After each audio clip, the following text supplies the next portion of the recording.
wabarakatuh. Salam sejahtera dan selamat siang untuk kita sekalian. Selamat siang. Bapak Ibu, saudara-saudari, kami mengucapkan terima kasih atas kehadiran Bapak Ibu boleh mengambil bagian dalam kegiatan diseminasi budaya positif saat ini. Adapun susunan acara kita pada saat ini, yang pertama adalah pembukaan, yang kedua adalah penyampaian atau pemaparan diseminasi budaya positif yang akan disampaikan oleh Ibu Rosdiana MIE Bunga sebagai calon guru penggerak angkatan ke-9 Kabupaten Sumba Timur. Yang ketiga adalah penutup. Semoga acara ini dapat berjalan dengan lancar dan berguna bagi kita semua dan bagi peserta didik. Selanjutnya kita akan mendengarkan sapaan dari Kepala Sekolah. Kepada Ibu Kepala Sekolah kami beri waktu dan kesempatan.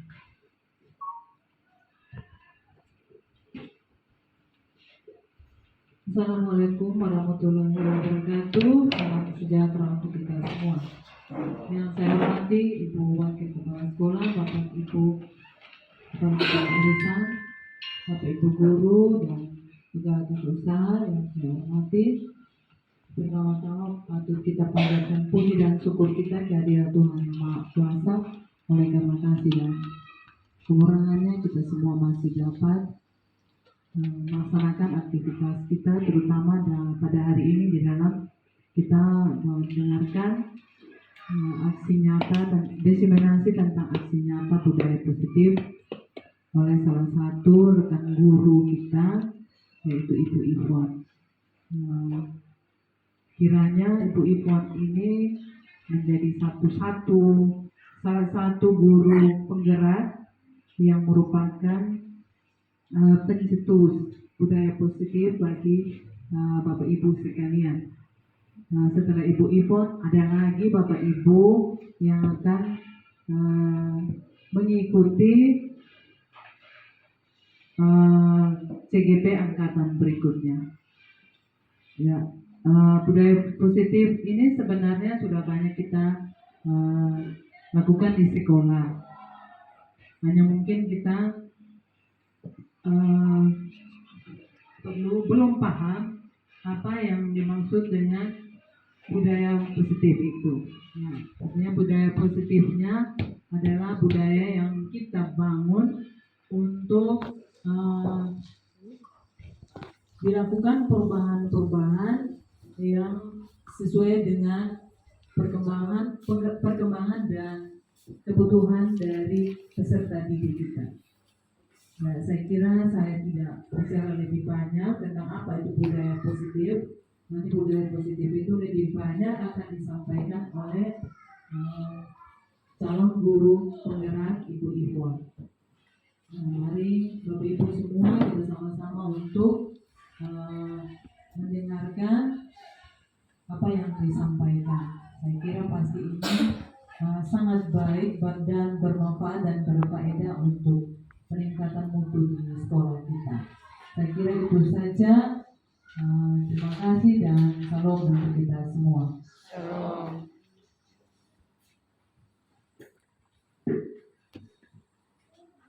Selanjutnya kami persilakan kepada Ibu Rosdiana MIE Bunga untuk menyampaikan pemaparannya tentang diseminasi budaya positif. Mari Ibu kami persilakan.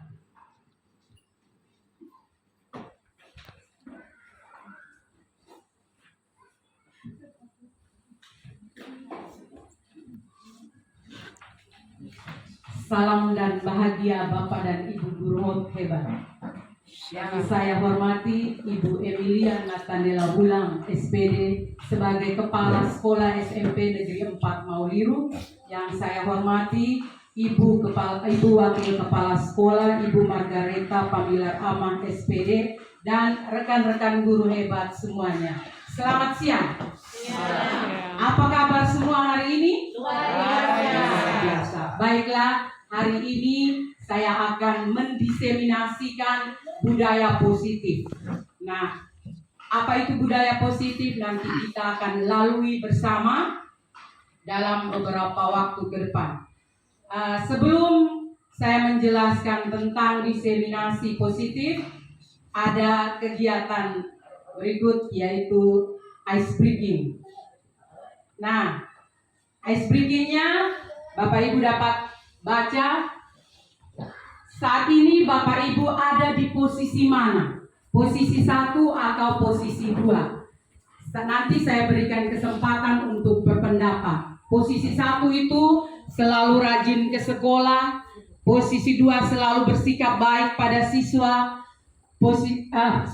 Yang ketiga selalu masuk kelas tepat waktu.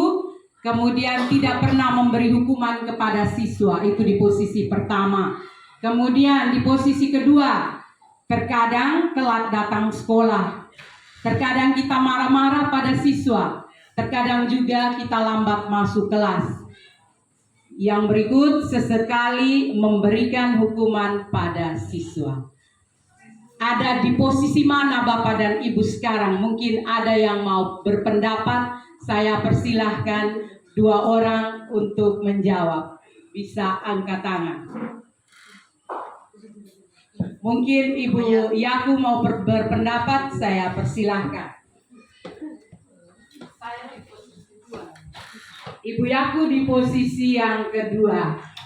Bagaimana Bapak Ibu yang lain? Ada lagi yang mau berpendapat? Saya silahkan. Pasius. Terkadang di posisi 1, terkadang di posisi 2. Terkadang di posisi 1, terkadang di posisi 2. Baiklah. Masih ada lagi yang mau berpendapat? Ya, Ibu Tika. Saya posisi 2, tapi poin keempat saya tidak lakukan. Ibu Tika berada di posisi 2, tetapi posisi yang poin yang keempat tidak dilakukan. Baiklah Bapak Ibu, karena ini adalah ice breaking, jangan susah-susah untuk menjawab. Pertanyaan saya tadi apa? Ya, ada di posisi mana Bapak Ibu sekarang? 2. Ya, saya jawab. Bapak Ibu sekarang posisinya ada di dalam ruang guru. Bapak Ibu harus ingat bahwa ice breaking ini hanya untuk memancing kita masuk pada materi yang sesungguhnya kita konsentrasi atau tidak. Baik, kita lanjutkan. Nah, ini yang betulan. Sebelum masuk pada penjelasan seluruhnya, ada pertanyaan pemantik di situ. Setuju atau tidak setuju? Ada pendapat bahwa hukuman dapat mendisiplinkan anak. Yang kedua, pemberian hukuman dengan hal positif seperti membaca atau membersihkan halaman sekolah dapat meningkatkan disiplin anak. Kemudian, memberi penghargaan dapat meningkatkan motivasi belajar anak. Nah, bagaimana Bapak Ibu menjawab 3 poin ini, setuju atau tidak setuju? Untuk poin pertama, hukuman dapat mendisiplinkan anak. Ya, menurut Ibu Maria tidak setuju bahwa hukuman dapat mendisiplinkan anak. Yang kedua, pemberian hukuman dengan hal positif seperti membaca atau membersihkan halaman sekolah dapat meningkatkan disiplin anak. Setuju atau tidak? Setuju. Ya, Ibu Maria tidak setuju. Oke, yang ketiga, memberi penghargaan dapat meningkatkan motivasi belajar anak. Setuju. Pak Lexi tidak setuju. Baik, untuk menjawab setuju dan tidak setuju ini, kita akan masuk pada materi dan Bapak Ibu sebentar bisa melihat pertanyaan setuju dan tidak setuju ini setelah kita tahu materi budaya positif yang sesungguhnya. Nah, berbicara tentang budaya positif, apa yang Bapak Ibu ketahui tentang budaya positif? Apakah di sekolah kita sudah menerapkan budaya positif? Ya. Ada yang mau berpendapat? Saya persilahkan angkat tangan atau langsung jawab di situ. Pak Oka.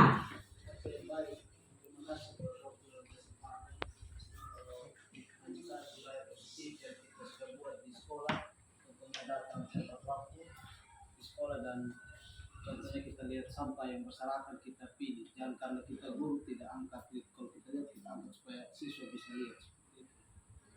Baik, luar biasa pendapat dari Pak Okta. Datang tepat waktu. Kita sudah menerapkan budaya positif di sekolah. Kemudian ada sampah yang berserakan, kita memungut sampah. Kemudian ada, apakah masih ada dari teman-teman yang lain mau berbicara tentang budaya positif itu apa? Ibu Maria ya. Tidak saya menyediakan tempat lingkungan yang aman, nyaman untuk berpendidikan, kemudian sehingga peserta didik dapat berpikir secara positif, dapat menjadi teladan bagi teman yang lain. Luar biasa pandangannya Ibu Maria tentang budaya positif.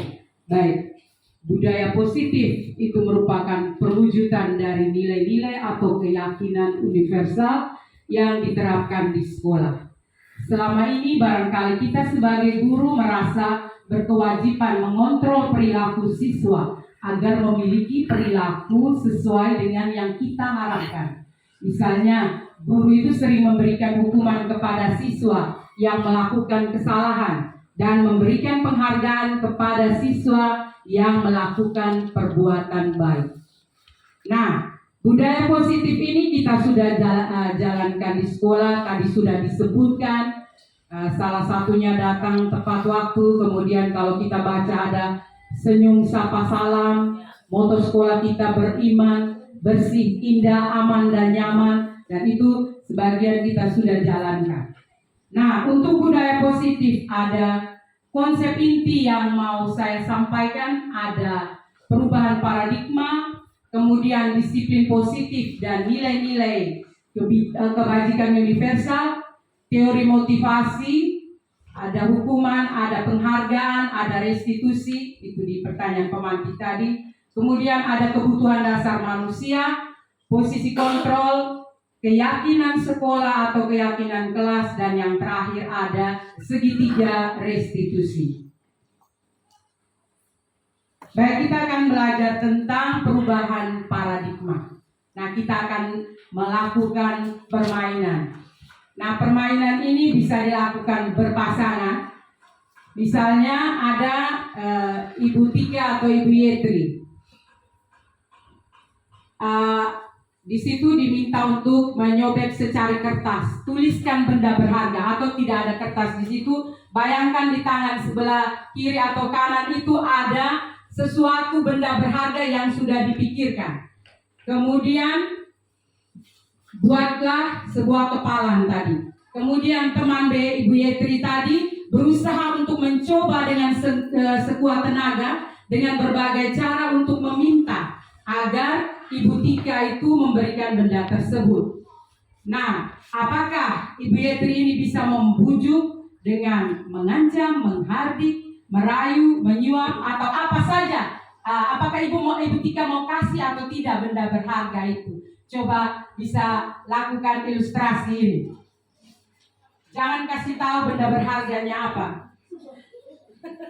Silakan rayu Ibu Tika. Berdiri sesuatu nyaman. Coba saudara.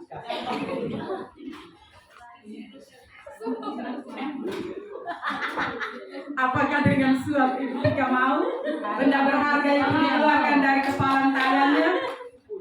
100.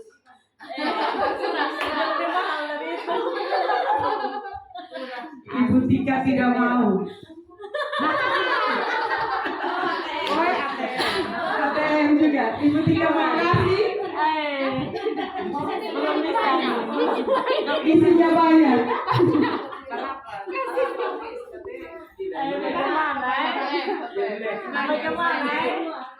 Kurang lagi satu kurang, tambah lagi. Oke, terima kasih buat Ibu Tika dan Ibu Yetri. Dari sini kita dapat melihat bahwa Ibu Tika ini tidak mau memberikan barang berharganya, walaupun sudah dirayu dengan uang 50.000, kemudian dengan ATM, Ibu Tika tetap tidak mau. Kira-kira apa itu benda berharga di tangannya Ibu Tika? Apa? Yang tadi tidak mau dikasih, sampai Ibu Yetri rayu-rayu juga Ibu Tika tidak mau. Cincin nikah. Cincin nikah, baik. Oke. Ya, ini yang kita namakan perubahan paradigma teori kontrol atau teori pilihan. Itu ada ilusi kontrol, di mana ilusi guru mengontrol murid. Nah, ilusi guru mengontrol murid ini apa? Pada dasarnya, kita itu tidak bisa memaksa murid untuk berbuat sesuatu kalau murid tersebut memilih untuk tidak melakukannya. Kemudian, seperti tadi yang dilakukan. Yang kedua, ilusi bahwa kritik dan membuat orang merasa bersalah dapat menguatkan karakter.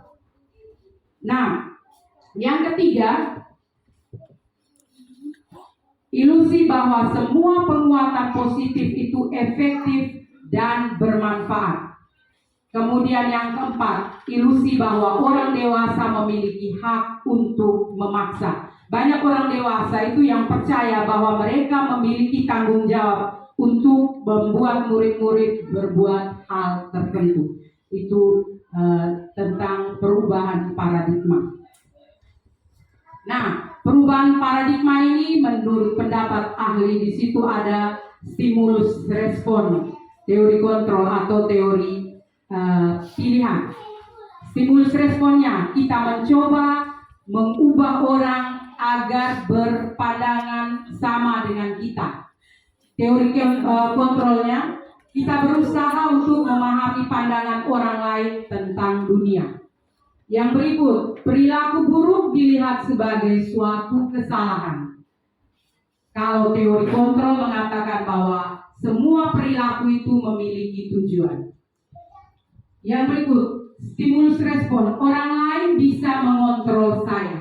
Tapi dalam teori kontrol, hanya saya yang bisa mengontrol diri saya.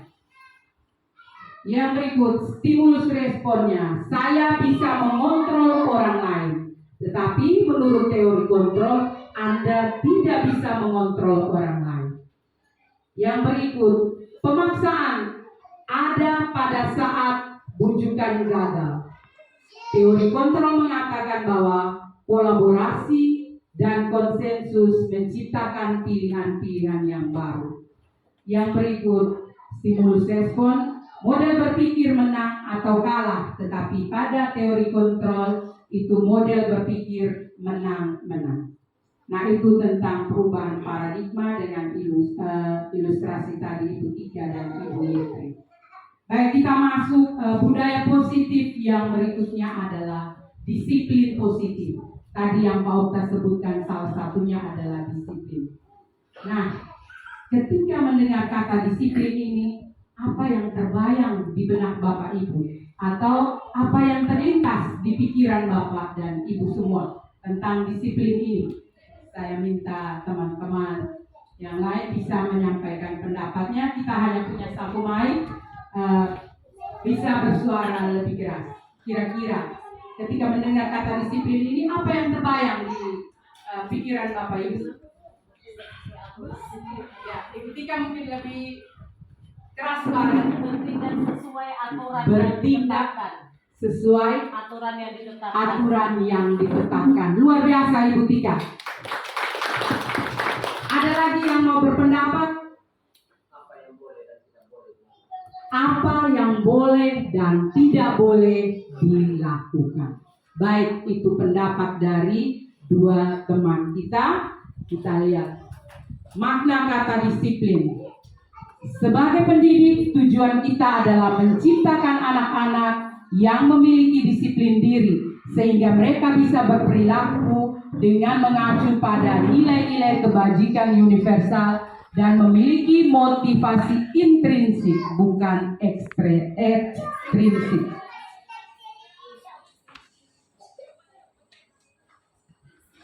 Yang berikut, kata disiplin juga sering dihubungkan dengan hukuman. Padahal itu sungguh berbeda, karena belajar tentang disiplin positif tidak harus dengan memberi hukuman. Justru itu adalah salah satu alternatif terakhir dan bila perlu tidak digunakan sama sekali. Nah, disiplin ini berasal dari Bahasa Latin disciplina yang artinya belajar. Disiplin ini membuat orang menggali potensinya menuju sebuah tujuan. Apa yang dia hargai. Namun dalam budaya kita makna kata disiplin ini telah berubah menjadi sesuatu yang dilakukan seseorang pada orang lain untuk mendapatkan kepakuan. Kecenderungan umumnya adalah menghubungkan kata disiplin dengan ketidaknyamanan, bukan dengan apa yang kita hargai atau pencapaian suatu tujuan mulia. Nah, tadi saya sebutkan nilai-nilai kebajikan. Nah, nilai-nilai kebajikan yang kita sudah ketahui bersama di situ ada nilai-nilai dalam profil pelajar Pancasila, yaitu apa yang pertama? Beriman, bertakwa pada Tuhan Yang Maha Esa dan berakhlak mulia. Kemudian mandiri, yang berikut bernalar kritis, kemudian berkebinekaan global, bergotong royong dan kreatif. Kita semua tentu hafal ini. Kemudian ini juga ada banyak contoh dari yayasan-yayasan yang memberikan contoh tentang nilai-nilai kebajikan. Ini bisa dibaca, masih banyak contoh yang lain. Nah, nilai-nilai kebajikan itu yang nantinya kita pakai untuk membuat kesepakatan di kelas atau di sekolah. Dan kesepakatan itu akan menjadi suatu keyakinan kelas yang nantinya akan menjadi budaya di lingkungan sekolah. Nah, budaya positif yang berikutnya itu ada teori motivasi perilaku manusia. Sebagai seorang guru, ada pertanyaan di situ. Sebagai seorang guru, saat kita hadir mengajar di kelas tepat waktu, motivasi apa yang mendasari tindakan kita? Apa motivasinya kalau kita masuk kelas itu tepat waktu? Menjadi teladan bagi siswa kita. Ya, Pasius berpendapat. Ada lagi? Tujuan pembelajaran hari itu bisa tercapai karena waktunya pas. Tujuan pembelajaran hari itu bisa tercapai karena waktunya pas. Ada lagi yang mau berpendapat? Oke. Kita lihat ya di sini. Apakah kita datang tepat waktu itu karena tidak ingin ditegur oleh atasan kita, oleh mama kepala sekolah, dan kemudian kita mendapatkan surat peringatan? Nah, ini menghindari ketidaknyamanan dan hukuman. Atau kita ini mendapatkan pujian dari atasan kita dan mendapat penghargaan sebagai guru yang berprestasi atau sebagai pegawai yang berprestasi. Ini ada mendapatkan imbalan atau penghargaan dari orang lain. Ingat ya, yang dalam kurung. Atau kita ingin menjadi orang yang menghargai waktu, menghargai diri kita sendiri sebagai teladan. Tadi sudah disebutkan ya, teladan bagi murid-murid kita. Karena kita percaya bahwa tindakan kita sebagai guru dapat dicontoh oleh murid-murid kita. Ini yang namanya menghargai nilai-nilai diri sendiri. Nah, manakah motivasi yang paling kuat yang mendasari tindakan kita? Atau bahkan kombinasi antara ketiganya? Yang terakhir, luar biasa. Atau karena takut dapat surat teguran dari ibu kepala sekolah. Ya, jadi kita berada pada motivasi perilaku. Syukur bahwa kita berada di motivasi yang ketiga.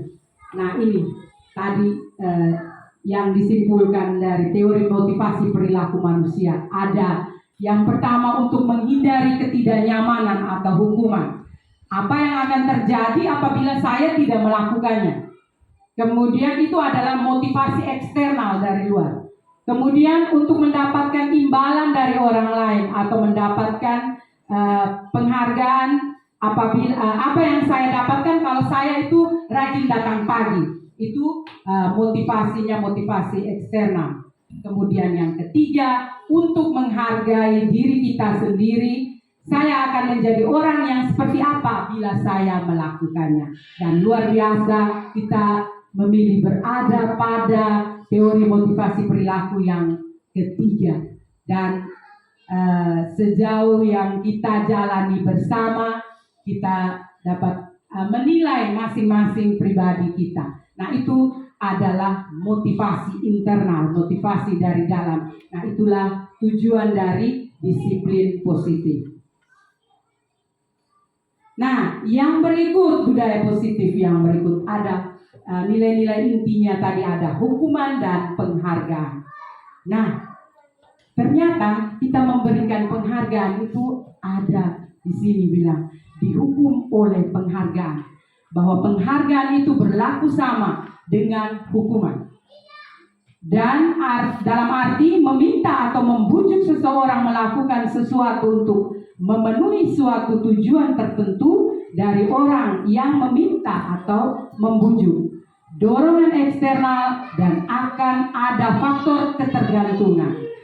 Nah, di situ ada beberapa dampak pemberian penghargaan. Menurut pendapatnya ahli yang namanya Alfie Kohn. Nah, itu ada pengaruh jangka panjang dan jangka pendek. Penghargaan itu bersifat menghukum, penghargaan itu mengurangi ketepatan, penghargaan tidak efektif, penghargaan merusak hubungan, kemudian penghargaan menurunkan kualitas, penghargaan dapat mematikan kreativitas, dan penghargaan mengurangi motivasi intrinsik. Nah, kadang juga saya bertanya, loh, dikasih penghargaan kok itu namanya hukuman dan penghargaan. Tidak baik, posisinya hampir sama dengan hukuman. Nah, ini ada kalimat yang baik di sini, bahwa saat kita berulang kali menjanjikan hadiah kepada anak-anak agar berperilaku bertanggung jawab, atau kepada seorang murid agar mempelajari sesuatu yang baru, atau kepada seorang karyawan agar melakukan pekerjaan yang berkualitas, kita sedang berasumsi mereka tidak dapat melakukannya atau mereka tidak akan memilih untuk melakukannya. Ini pendapat dari Alfie Kohn tadi. Nah, sebaiknya kita memberikan apresiasi. Nah, apresiasi, pengakuan, kita perlu mengingat beberapa hal. Beri pengakuan secara khusus, kemudian beri pengakuan secara pribadi, beri pengakuan kepada semua murid secara bergantian, beri pengakuan secara konsisten, dan fokus pada proses. Nah, itu ada contoh pengakuan atau apresiasi dari kebajikan. Nah, kemarin saya perhatikan, nah itu ada kata-katanya. Kemudian nilai kebajikannya, kemarin saya perhatikan, rasa empatimu besar sekali. Nah, itu dalam situasi ketika kita atau teman-teman dari siswa kita itu menolong, ada siswa baru yang ada di kelas siswa atau kelas kita yang sedang kita ajarkan. Kemudian, saya menghargai kepedulianmu. Nah, situasinya pada saat kita membantu teman-teman atau siswa membantu teman-teman di dalam tugas kelompok. Kemudian ada terima kasih untuk rasa tanggung jawabmu pada saat ada siswa memungut kertas di kelas yang berserakan, atau kita sendiri sebagai guru memungut kertas-kertas yang berserakan di ruangan kita. Nah, itu pemberian apresiasi. Nah, baik, yang berikutnya dari nilai-nilai inti dari budaya positif ada hukuman dan konsekuensi. Nah, apakah Bapak Ibu bisa membedakan mana hukuman, mana konsekuensi? Di situ ada daftar pertanyaan. Mencatat 100 kali di dalam buku kalimat. Sering toh kadang kita buat. Saya tidak akan terlambat lagi, karena terlambat sekolah kita suruh anak tulis sampai 100 kali. Kira-kira ini hukuman atau konsekuensi? Hukuman. Hukuman, baik.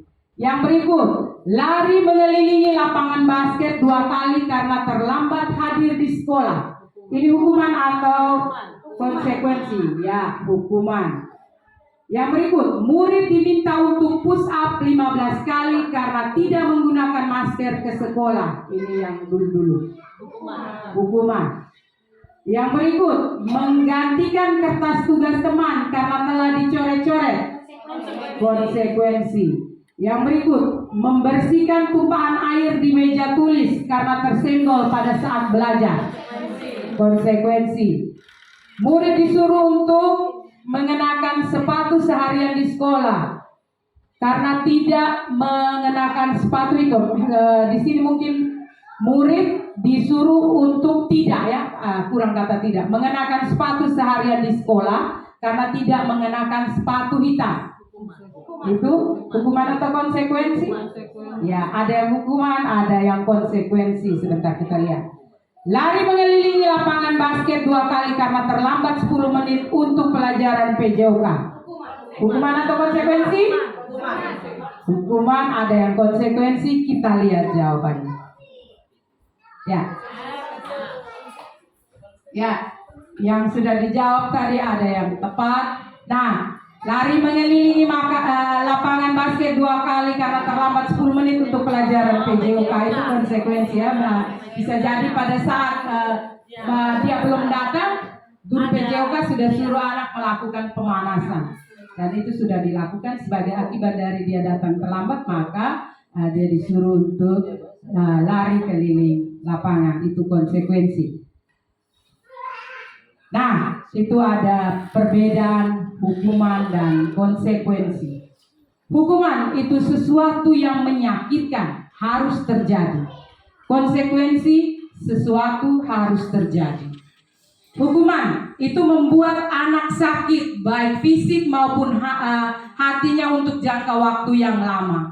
Tetapi konsekuensi membuat anak merasa tidak nyaman dalam jangka waktu yang pendek. Yang berikut, hukuman, anak itu membenci kedisiplinan. Kalau konsekuensi, anak menghargai disiplin. Kemudian hukuman bersifat paksaan, konsekuensi bersifat stimulus. Tanggapan. Hukuman mendorong anak menyakiti diri sendiri, kalau konsekuensi mendorong anak agar mudah menyesuaikan diri. Yang berikut, konsep diri yang buruk itu hukuman, sedangkan konsekuensi konsep diri yang baik. Kalau hukuman, anak belajar untuk menyembunyikan kesalahan, konsekuensi anak belajar untuk mematuhi peraturan. Kemudian kalau hukuman, kita merasa marah, merasa bersalah, dipermalukan, merasa tidak dihargai. Kemudian kalau konsekuensi itu kehilangan hak, dibuat tidak nyaman, diasingkan untuk sementara saja, tidak waktunya tidak lama. Oke, itu tentang perbedaan hukuman dan konsekuensi yang merupakan nilai inti dari salah satu nilai inti dari budaya positif. Yang berikut nilai inti dari budaya positif adalah restitusi. Nah, apa itu restitusi? Restitusi adalah proses menciptakan kondisi bagi murid untuk memperbaiki kesalahan mereka, sehingga mereka bisa kembali kepada kelompok mereka dengan karakter yang lebih kuat. Restitusi juga merupakan proses kolaboratif yang mengajarkan murid untuk mencari solusi untuk masalah mereka dan membantu murid berpikir tentang orang seperti apa yang mereka inginkan menjadi tujuan mulia dan bagaimana mereka harus memperlakukan orang lain. Ini pendapat dari Gosen. Nah, 9 ciri restitusi. Apa itu restitusi? Nanti di akhir kita akan lihat. 9 ciri restitusi. Bukan untuk menebus kesalahan, namun untuk belajar dari kesalahan. Kemudian untuk memperbaiki hubungan. Yang ketiga, tawaran bukan paksaan. Restitusi menuntun untuk melihat ke dalam diri. Restitusi mencari kebutuhan dasar yang mendasari tindakan. Restitusi diri adalah cara yang paling baik. Restitusi fokus pada karakter, bukan pada tindakan. Restitusi fokus pada solusi. Dan restitusi mengembalikan murid yang berbuat salah pada kelompoknya. Nah, itu restitusi. Yang berikut adalah keyakinan kelas, nilai budaya positif. Yang berikut keyakinan kelas. Nah, di situ ada pertanyaan. Saat kita di kelas, apakah kita menggunakan kata-kata keyakinan kelas atau peraturan kelas ataukah kesepakatan kelas? Untuk kita semua yang sering masuk kelas atau wali-wali kelas, kita menggunakan istilah kesepakatan kelas. Kesepakatan kelas itu proses membuat kesepakatan kelasnya bagaimana? Apakah kita guru yang buat itu kesepakatan lalu siswa baca dan mengikutinya? Tidak. Sama-sama. Bersama-sama dengan siswa. Baik, luar biasa pendapatnya.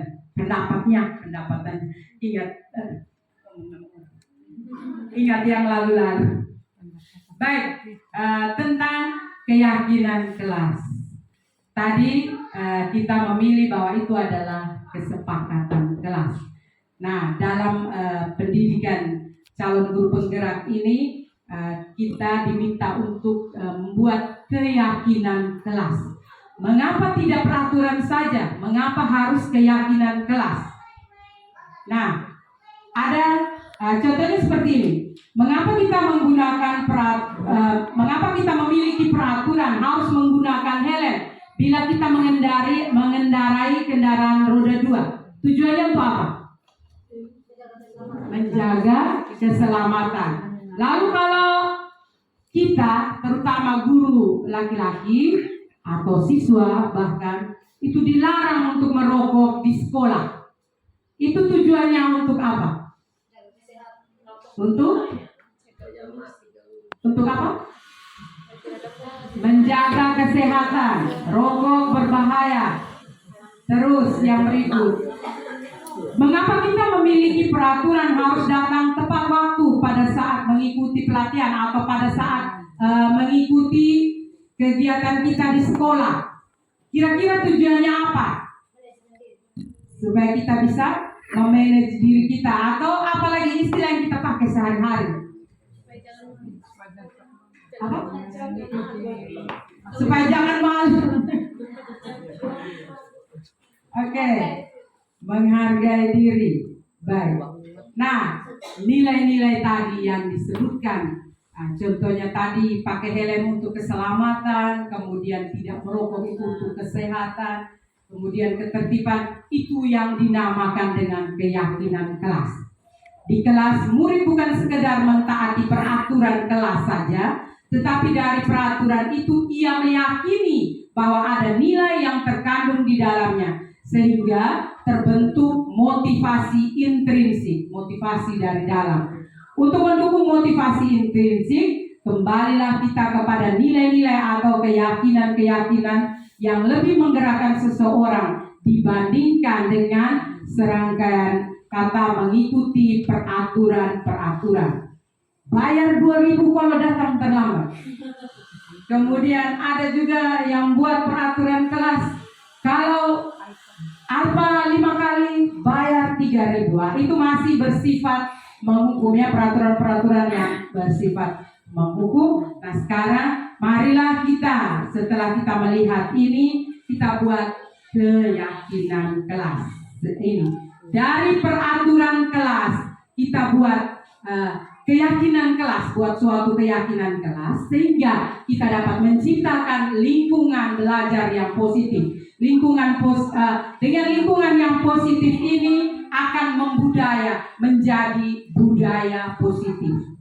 Nah, itu tentang keyakinan kelas. Jadi kita, termasuk saya juga, waktu belum belajar ini masih bilang, jangan main HP di kelas. Itu kita ganti dari kata jangan, dilarang, kita ganti menjadi kata-kata yang positif sehingga itu menjadi sebuah keyakinan kelas atau keyakinan sekolah, dan itu akan menjadi suatu budaya yang positif.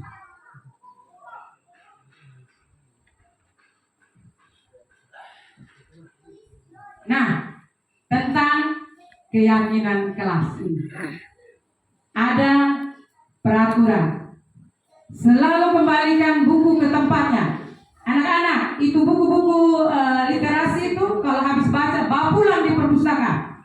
Nah, itu peraturan. Kalau keyakinan kelas, kira-kira kita mau bikin seperti apa kalimatnya? Kembalikan buku pada tempat. Kembalikan buku pada tempatnya. Oke. Yang berikut, dilarang mengganggu orang lain. Kita buat keyakinan kelasnya apa? Ada kata dilarang ini. Kita mau menghindari yang dilarang-dilarang itu. Kita bikin menjadi keyakinan kelas. Keyakinan kelas tadi bisa ambil dari nilai-nilai kebajikan universal tadi itu. Saling menghargai. Saling menghargai. Yang berikut, hadir di sekolah 15 menit sebelum pembelajaran dimulai. Keyakinan kelas apa yang kita mau buat? Disiplin waktu, tanggung jawab. Dilarang melakukan kekerasan. Bu Maria bisa lebih keras. Menyayangi diri sendiri dan sesama. Yang berikut, dilarang menggunakan narkoba. Memang tidak boleh ya. Keyakinan kelas apa? Kesehatan, menjaga kesehatan. Bergantian atau menunggu giliran. Keyakinan kelasnya bagaimana? Budayakan antri. Gunakan masker. Jaga kesehatan. Jangan berlari-lari di kelas atau di teras, di koridor. Berjalan dengan hati-hati. Oke, kita lihat ya keyakinan kelas ini. Nah, selalu kembalikan buku kepada tempatnya. Berarti kita melatih tanggung jawab. Keyakinan kelasnya itu adalah tanggung jawab. Dilarang mengganggu orang lain. Sudah dijawab tadi ya, kita menghormati orang lain. Kemudian hadir di sekolah 15 menit sebelum pembelajaran dimulai. Menghormati orang lain dan berkomitmen. Dilarang melakukan keselamatan. Keyakinan kelasnya adalah keselamatan, menghormati orang lain. Dilarang menggunakan narkoba, sudah dijawab tadi, adalah kesehatan. Bergantian atau menunggu giliran, kita menghormati orang lain, melatih kesabaran. Ya. Kemudian gunakan masker, sudah sama tadi, kesehatan, keselamatan. Yang berikut, jangan berlari di kelas atau koridor, juga itu adalah keselamatan dan keamanan, baik diri kita maupun teman-teman. Oke, itu tentang keyakinan kelas. Nanti kita akan buat dari peraturan-peraturan tadi menjadi suatu keyakinan kelas sehingga terciptanya disiplin positif, terciptanya budaya positif di sekolah kita. Yang berikut, komponen inti dari budaya positif itu ada 5 kebutuhan dasar manusia. 5 kebutuhan dasar manusia adalah: yang pertama, kebutuhan bertahan hidup. Yang kedua, kebutuhan kasih sayang dan rasa diterima. Yang ketiga, penguasaan. Yang keempat, kesenangan. Dan yang kelima adalah kebebasan. Itu 5 kebutuhan dasar manusia. Nah, nilai budaya positif yang berikutnya adalah posisi kontrol dari seorang guru. Sebagai seorang guru, kita kadang berada pada posisi penghukum, posisi pembuat orang merasa bersalah, kemudian posisi teman, posisi pemantau, dan yang terakhir adalah posisi manajer. Sebelum saya melanjutkan penjelasan ini, saya lihat sudah mulai menguap. Kita berdiri sejenak, kita rileks gerakan badan kita. Ya. Kalau saya bilang maju, Bapak dan Ibu mundur ya. Kalau saya bilang mundur, Bapak dan Ibu maju. Kalau saya bilang kiri, Bapak dan Ibu bergerak ke kanan. Ingat sudah kiri kanan.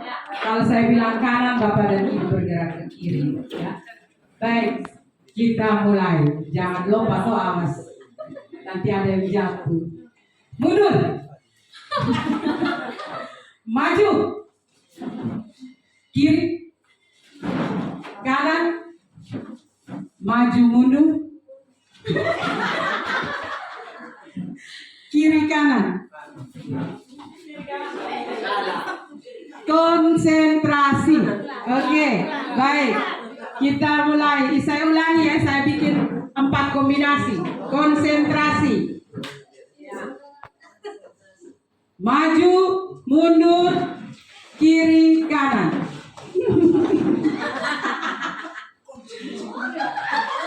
Ulangi. Mundur, maju, kanan, kiri. Baik. Semakin siang ada yang masih konsen, ada yang sudah mulai buyar. Baik, terima kasih, silakan dulu.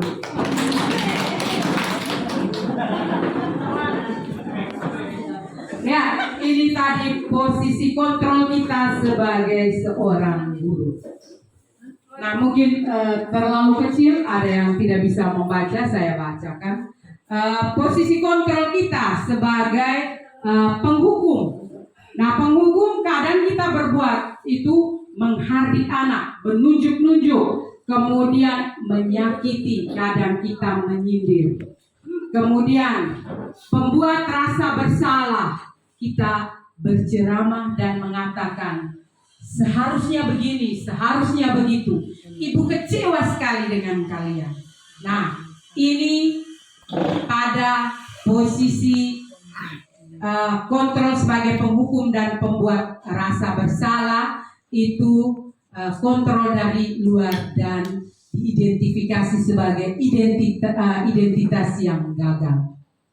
Kemudian kita kadang menempatkan posisi kita sebagai teman. Nah, sebagai teman itu akan membuatkan alasan-alasan untuk muridnya. Kita akan berbicara. Ayolah, lakukanlah ini demi ibu. Jadi, ayo anak-anak belajar, lakukan ini untuk ibu supaya ibu bahagia. Kemudian, masa kamu tidak mau ingat? Masa kamu tidak mau? Itu kalimatnya. Kemudian, ingat tidak, ibu pernah bantu. Itu sebagai posisi teman.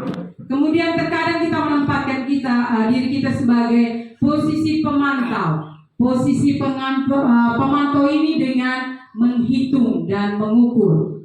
Kemudian kita sering berkata, peraturannya apa?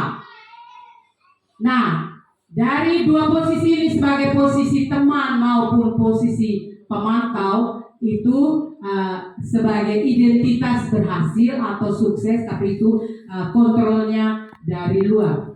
Nah, untuk posisi penghukum, pembuat rasa bersalah, teman dan pemantau, kalian Bapak dan Ibu bisa membaca motivasinya, hasilnya itu sebagai penghukum itu kadang memberontak, menyalahkan orang lain, kadang berbohong. Kemudian pembuat rasa bersalah, menyembunyikan, menyangkal atau berbohong. Kemudian kalau posisi teman, kalau kita memperlakukan siswa sebagai teman itu membuat ketergantungan. Kemudian kalau pemantau, menyesuaikan diri bila diawas.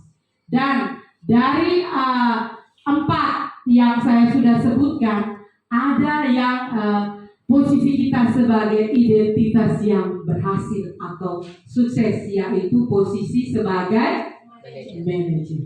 Nah, memang manajer ini memang berat bagi kita untuk sampai kepada posisi itu, tetapi perlahan-lahan kita sebagai guru diharapkan untuk mencapai posisi itu.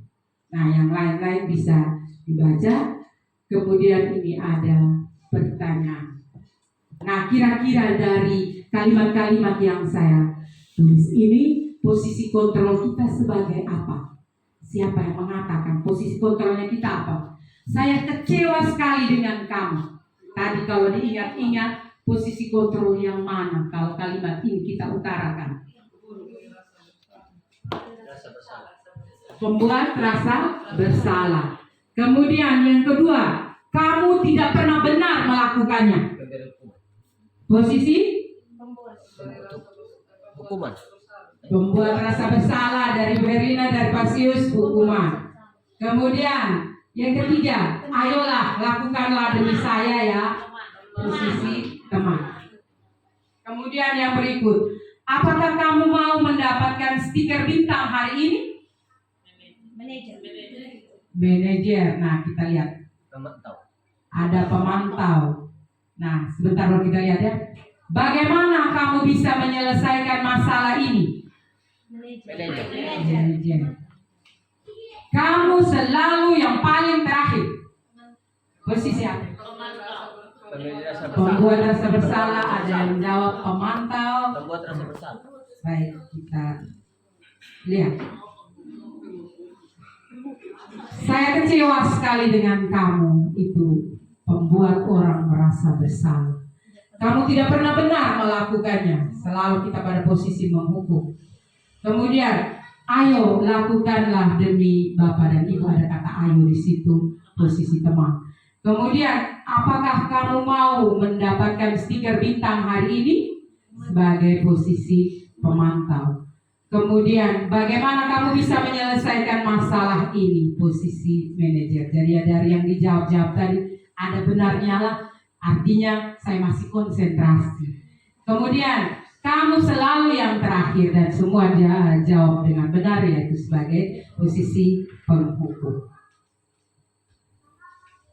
Ya, nilai inti dari budaya positif yang terakhir adalah segitiga restitusi. Nah, sebagai guru yang berperan sebagai manajer, kita menggunakan segitiga restitusi dalam menyelesaikan masalah. Nah, segitiga restitusi itu ada 3 tahapan. Tahapan yang pertama ada menstabilkan identitas, kemudian validasi tindakan yang salah, menanyakan keyakinan. Nah, contohnya saya sudah buat dan yang kemarin saya bagikan di link YouTube-nya itu percakapan antara saya dengan Vivi menggunakan segitiga restitusi ketika Vivi melakukan kesalahan. Nah, ini segitiga restitusi awalnya ini ya, dari posisi yang paling bawah menstabilkan identitas, itu kita menggunakan kata-kata ini. Setiap orang pasti pernah melakukan kesalahan. Kamu bukan satu-satunya yang pernah melakukan ini. Kemudian ada validasi tindakan yang salah, validasi kebutuhan. Kamu tentu punya alasan mengapa kamu melakukan itu. Kemudian, adakah cara yang lebih efektif untuk mendapatkan apa yang kamu butuhkan? Itu validasi tindakan yang salah. Dan segitiga restitusi yang berikutnya yaitu menanyakan keyakinan. Nilai-nilai apa yang kita sudah sepakati? Jadi dari keyakinan kelas tadi keyakinan kelas yang sudah dibuat ketika anak bersalah, kita menanyakan nilai-nilai apa yang kita sudah sepakati, nilai-nilai apa yang sudah kamu langgar. Kamu ingin menjadi orang yang seperti apa? Itu tahap menanyakan keyakinan. Ya, ini ya penjelasan satu-satu. Yang pertama, menstabilkan identitas itu untuk membuat anak yang merasa gagal karena berbuat salah itu menjadi positif terhadap dirinya. Terkadang kita menangani masalah, kita lebih berperan sebagai posisi penghukum, kita selalu menghukum anak. Tapi marilah kita menggunakan segitiga restitusi ini, yaitu yang pertama dengan menstabilkan identitas. Kita berkata, berbuat salah itu hal yang manusiawi. Tidak ada manusia yang sempurna. Bapak Ibu juga berbuat salah. Kita pasti bisa menyelesaikan permasalahan ini. Bapak Ibu tidak tertarik untuk mencari tahu siapa yang benar, siapa yang salah. Bapak Ibu lebih tertarik untuk menyelesaikan masalah. Kalau kamu menyalahkan dirimu sendiri terus-menerus, apakah kamu bersikap baik pada dirimu sendiri? Nah, itu pada tahap menstabilkan identitas. Yang berikut, validasi kebutuhan atau validasi tindakan yang salah, membantu murid mengenali kebutuhan dasar yang ingin dipenuhinya ketika melakukan kesalahan itu. Pada dasarnya setiap tindakan manusia tujuannya adalah memenuhi kebutuhan dasar. Apakah itu penguasaan, kebebasan, kasih sayang atau rasa diterima, kesenangan atau bertahan hidup. Nah, kita bisa berkata begini, kamu bisa saja kan melakukan hal yang buruk, tetapi kamu tidak melakukannya. Kamu pasti punya alasan mengapa melakukannya. Apakah penting bagi kamu? Kamu boleh tetap berusaha menjaga sikap itu, tapi tambahkan sikap yang lain yang baru. Maukah kamu belajar cara lain untuk mendapat apa yang kamu butuhkan tanpa harus memukul? Misalnya anak melakukan kesalahan memukul kawannya, kita bisa bertanya seperti itu. Apakah kamu bisa melakukan dengan lebih baik di hari esok atau pada waktu besok? Nah, tahap yang terakhir yaitu menanyakan keyakinan. Anak melihat kesalahan dihubungkan dengan norma sosial dan nilai-nilai yang mendasari manusia berinteraksi dengan orang lain. Guru itu berkata, apa nilai yang kita percaya di kelas atau sekolah kita? Nilai-nilai universal apa yang telah kita sepakati? Kelas yang ideal itu seperti apa sih? Kamu ingin jadi anak seperti apa? Apa yang kamu rasakan? Atau kita bisa menanyakan, ketika kamu melakukan itu, kamu menjadi orang yang seperti apa? Jadi ketika anak melakukan kesalahan, marilah kita menangani kasus siswa dengan menggunakan segitiga restitusi ini. Perlu diingat bahwa segitiga restitusi tidak semua kita gunakan segitiga restitusi ya. Masalah-masalah yang ringan bisa kita gunakan 1 langkah atau 2 langkah tanpa harus menggunakan segitiga restitusi secara utuh. Tapi kalau untuk kasus-kasus yang besar atau kesalahan-kesalahan yang besar, kita gunakan segitiga restitusi. Jangan anak itu langsung dijudge. Kau ini, kenapa kau berkelahi dengan dia? Tetapi marilah kita panggil anak itu, kita bertanya dan kita menggunakan langkah-langkah atau tahapan-tahapan pada segitiga restitusi. Nah, baik Bapak Ibu, kita sampai kepada tahap yang terakhir, yaitu tahap refleksi. Nah, saya minta Ibu Maria, Pak Erwin tolong bagikan satu-satu ke teman-teman yang lain. Kita akan berefleksi. Refleksinya seperti ini. Hal baru apa yang mengubah paradigma saya yang saya dapatkan pada sesi ini? Kemudian, hal apa yang saya tinggalkan setelah saya memahami sesi ini? Bisa ditulis dan kita tempelkan di tempat yang sudah disediakan. Jadi, apakah dengan materi ini tadi, dengan sesi pemaparan yang saya sampaikan, ada hal apa yang membuat saya ingin melakukan sesuatu yang lebih baik, atau hal apa yang mau saya tinggalkan?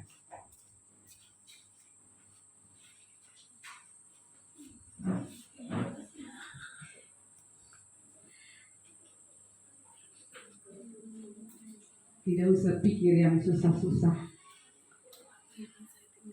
Semacam kita merefleksikan kembali, oh ternyata tadi ada hukuman, penghargaan, kemudian ada yang posisi kontrolnya kita apa, kita berusaha untuk meninggalkan atau kita mau lanjut terus. Silakan dituliskan di sini.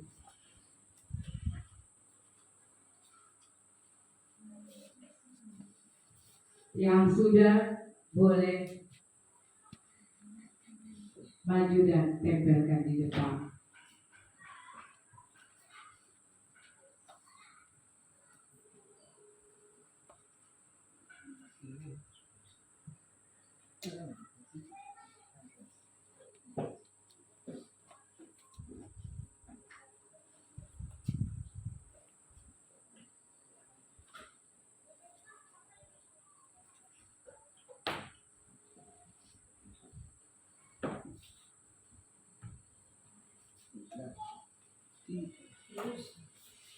Ya.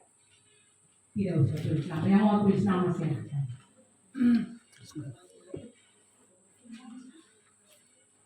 Bisa ditempelkan di depan. Ya, ini bukan hanya kita sebagai guru, sebagai wali kelas saja. Kita berusaha membuat keyakinan kelas. Mungkin Bapak dan Ibu yang di perpustakaan bisa mengganti kata-kata jangan itu dengan suatu keyakinan yang positif sehingga terciptalah budaya positif di sekolah kita.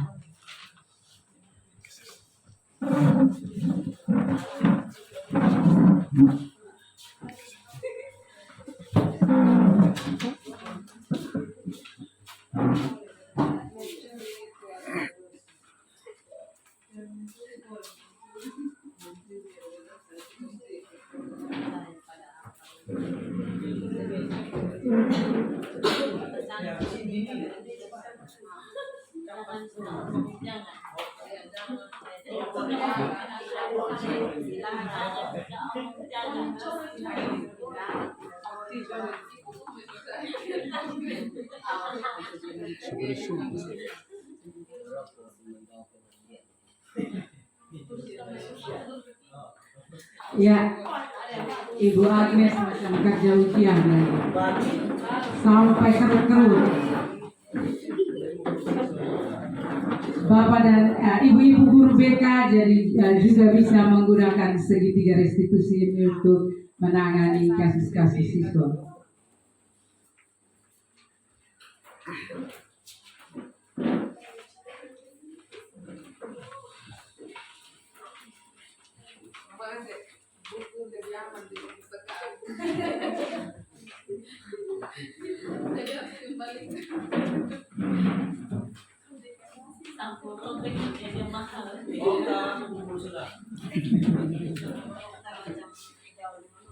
Banyak jawaban itu betul kan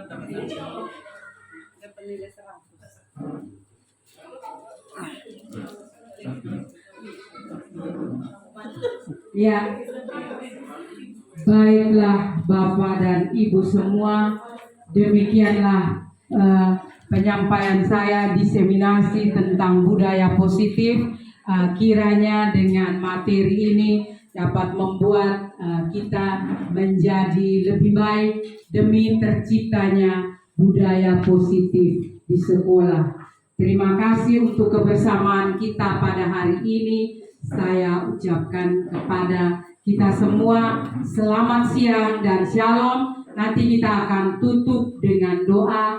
Saya minta kesediaan Ibu Maria untuk menutup rangkaian kegiatan kita dengan doa bersama.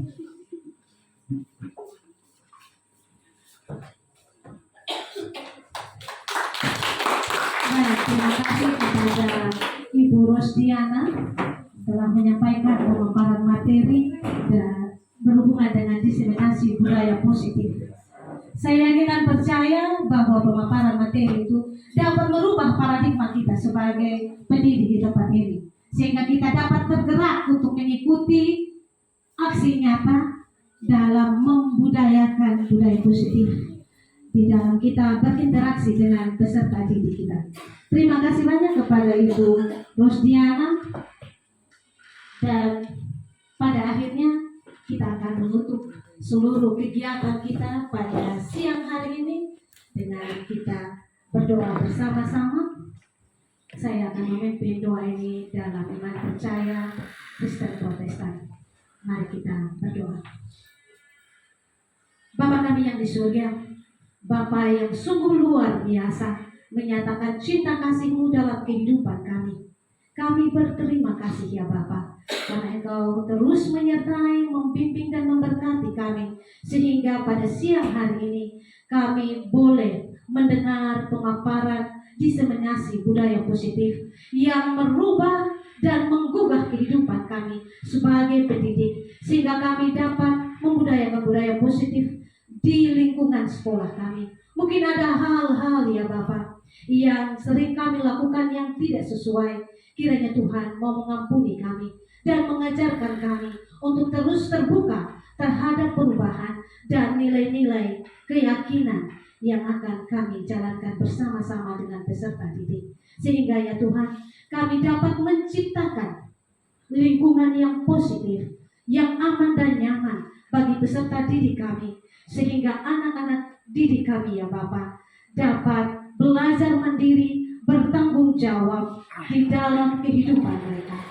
Bapak yang kekasih, kami berterima kasih karena Tuhan terus menguatkan akan Ibu Rosdiana sehingga dia mampu melaksanakan tugas diseminasinya pada saat ini. Itu semua bukan karena kuat dan hebatnya ya Bapak, tetapi karena Bapak memberi dia kesempatan, kekuatan, hikmat dan kebijaksanaan. Bapak yang kekasih, sebentar kami akan berpisah dari tempat ini. Kiranya Kau terus memberkati kami, menjauhkan kami dari arah rintangan maupun kecelakaan ketika kami kembali ke rumah kami, sehingga kami boleh tiba dengan selamat dan mengajarkan kami terus ya Bapa untuk menjadi saluran berkat dalam hidup kami. Ini doa permohonan kami, ampuni salah dan dosa kami, layakkanlah kami untuk hidup pada hari ini hanya di dalam nama Anakmu Yesus Kristus, Tuhan dan Juru Selamat kami. Kami berdoa kepada Bapa yang di surga. Amin. Dengan demikian berakhirlah seluruh kegiatan kita pada siang hari ini. Atas perhatian, kebersamaan dan partisipasinya, saya ucapkan terima kasih. Tuhan Yesus memberkati kita dan shalom. Sudah. Kita beri aplaus dulu. Satu kali lagi. Ini kayaknya konsen-konsen banget.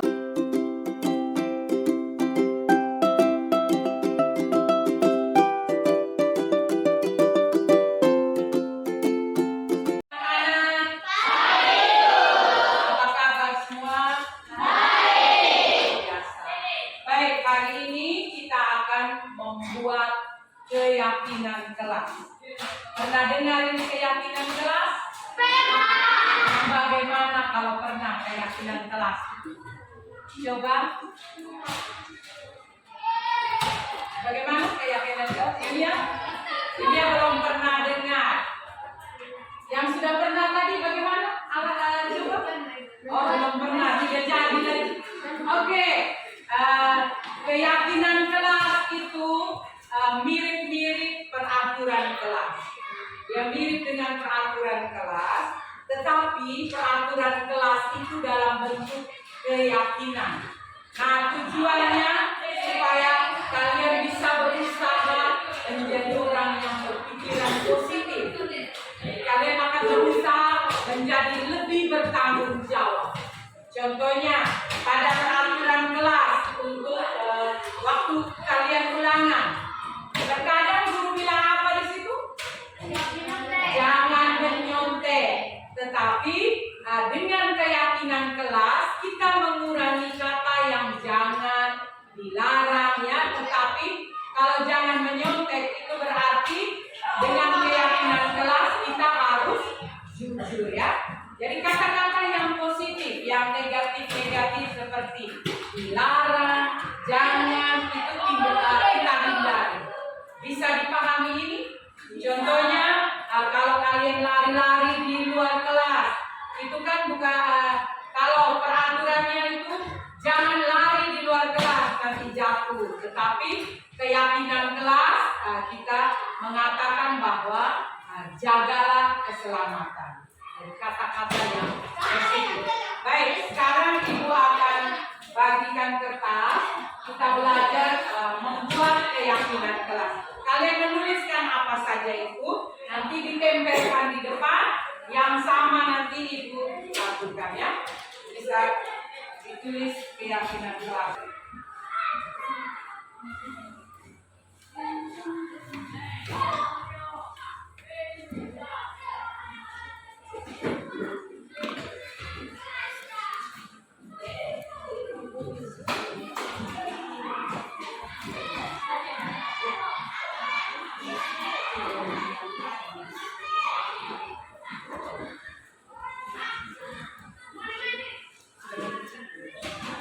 Ya, silakan tulis ya.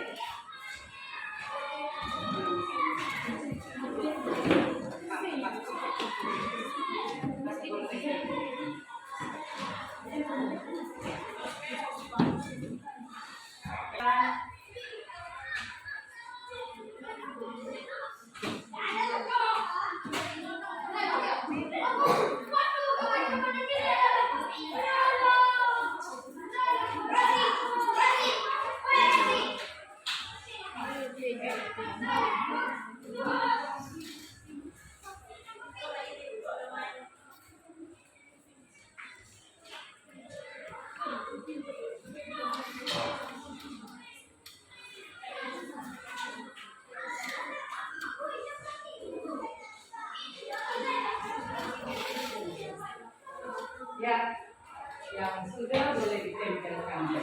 Tuliskan. Satu saja satuan.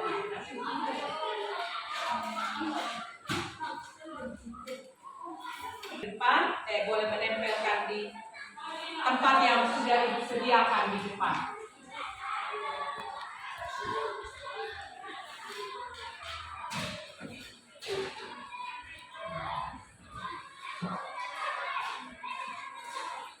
Ya, Novensa sudah.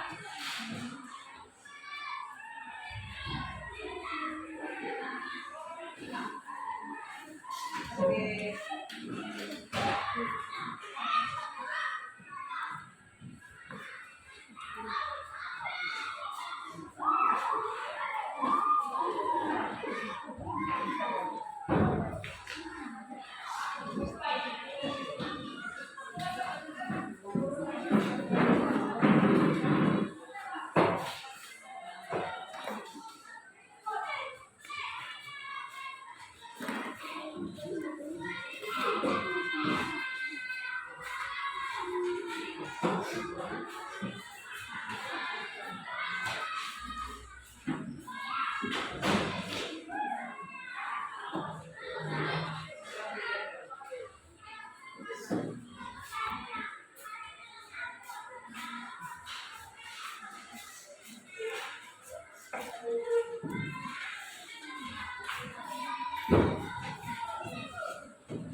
Siapa lagi yang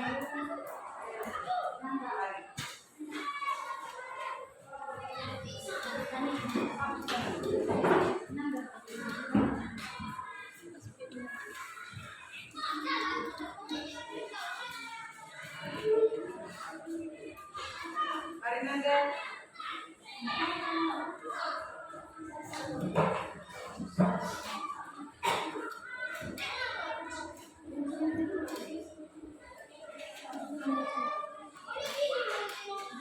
Ya, baik. Sudah ditempelkan sebanyak 23. Jadi ada 23 ini, nanti Ibu ambil yang sama, Ibu simpan, kemudian kita lihat. Nanti kita dapatkan kesepakatan kelas.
Baik, Ibu lihat sebagiannya sudah sama.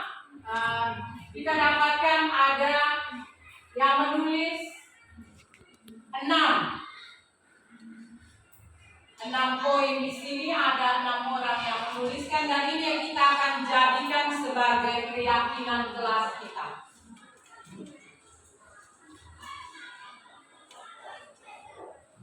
Yang pertama, Ibu baca di sini, saling menghormati. Yang berikut, saling tolong menolong. Yang berikut, hargailah teman. Selalu menjaga kebersihan. Saling hormat menghormati. Saling tolong menolong. Baik, itu keyakinan kelas. Nanti dari keyakinan kelas ini Ibu akan buat menjadi suatu bentuk seperti poster dan kita tempelkan di kelas. Jadi kita sudah dapatkan 6 keyakinan kelas hari ini.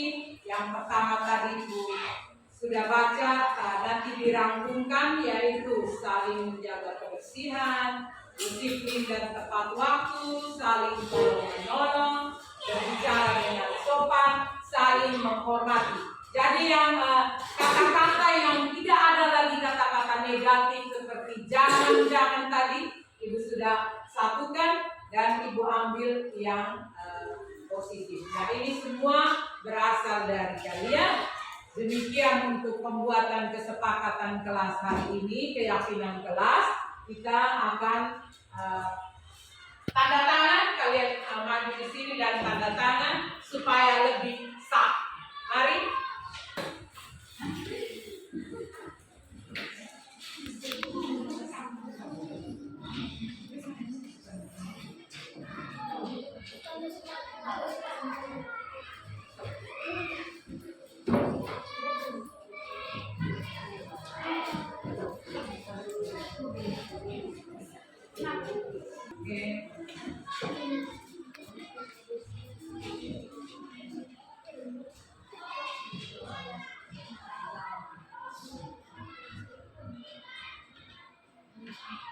Ya, mari.